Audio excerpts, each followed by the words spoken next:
nakakapagpasaya sa akin is yung family ko. Nung nakikita ko sila masaya, masaya ako. Pero pag nakita ko sila malungkot or nahihirapan, ganun din yung feeling ko. Nung unang laro ko sa UAAP, naging masalimuot. Yun yung time na natalo kami sa do or die namin. At the same time, kinabukasan nawala rin yung tatay ko. Nung bago ako matulog din nung gabi, sabi niya sa akin na, "Nak, okay lang yan. Kahit di kayo nag-champion, champion pa rin kayo para sa akin. I love you," ganyan. Hindi ako nag-reply sa kanya. Lagi akong galit sa kanya. Parang nagsisi ako kasi hindi ko nasabi na I love you, tatay, nung nawala siya. Sobrang pinagsisihan ko talaga.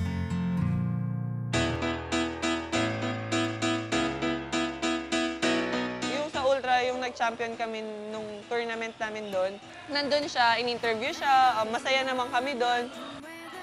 Kaya every time na pag naglalaro ako sa Ultra, ramdam ko na nandun siya. Kasama ko siya habang naglalaro ako, sinusuportahan niya ako. At the same time, every game, lagi ko siyang kinakausap na, "Tay, ikaw na bahala sa akin." Santiago. A great block by Santiago as they build their biggest lead of the match, 7. Namomotivate naman ako araw-araw, every game, pag lagi ko siyang kinakausap. More opted to go backwards this time to Santiago.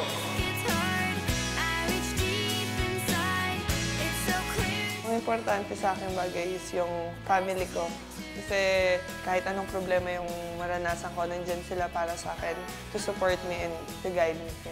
Yung mga challenges na nakaharap ko dati, sila yung nagbibigay lakas sa akin ngayon. Kasi nga, parang tinitingnan ko muna kung ano yung mga nangyari sa akin nung dati na para hindi ako magkamali ngayon.